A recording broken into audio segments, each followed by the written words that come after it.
with the invention of AI and the way that people can't really get ahead in life without building a business anymore. You can't really get ahead in life working a 9 to 5.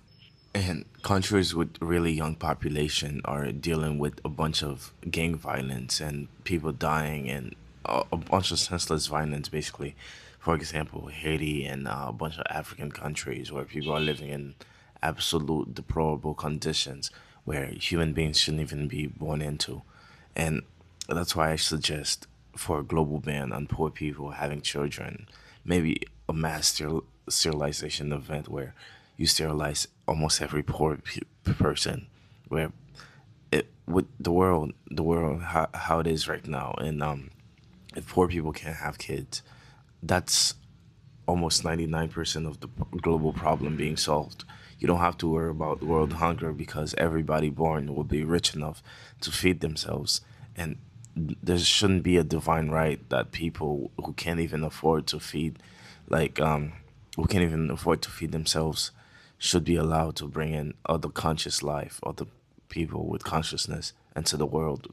Like, most people are born stupid anyways. Like, most human beings are stupid and they're happy just to be here. But if you're happy just to be here, then anyone with a stronger will than you will be able to overthrow you, will be able to control you and make you do whatever things you don't want to do, say gang violence or poverty or living in poverty for the rest of your life.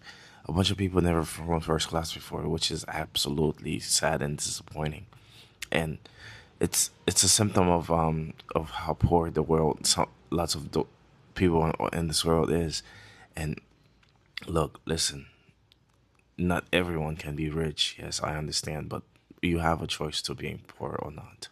And if you're poor and you choose to bring in life into this world, I'm not saying not to have sex, but if you're poor and you choose to bring in another conscious life into this world, how do you feel that the life you brought in is gonna be just as poor as you've been all your life, just as miserable, just as desperate, just as needy, just as looked down on? Like, don't you feel that the whole world is looking down on you for being poor, for not being able to afford, and for basically begging everybody just to feed you? You can't even feed yourself. You poor. How can the thing I can't understand is how can any poor person be happy? Like, you're poor. You live in a shack somewhere. Like, you're not first world poor. Like, there's a difference between being first world poor and third world poor. Like, third world poor, you're literally living on less than $1 a day, having a smartphone, not even an iPhone, not even like an old iPhone. Say having a smartphone that might cost like $100 is an absolute luxury, and being able to charge that phone is another extreme luxury to poor people. That might seem like baffling to some people who might never imagine, like, some people in the 21st century might not be living with actual electricity at home.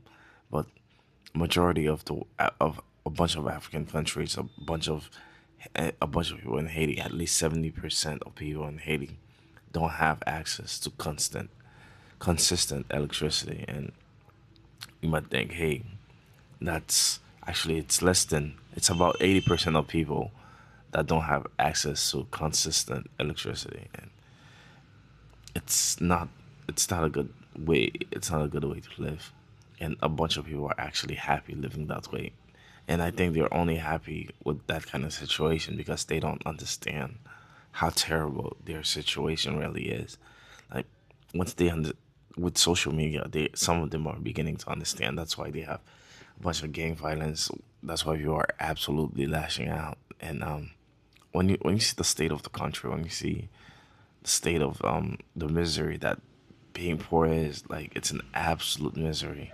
Like, if I was born in that kind of situation, and I see how, and I know what I know, and I see how people are living, and there's no clear path to getting out of that kind of situation, then I'll just end it, because it's better to not have been born at all than to have been born poor and to have lived poor and to have died poor.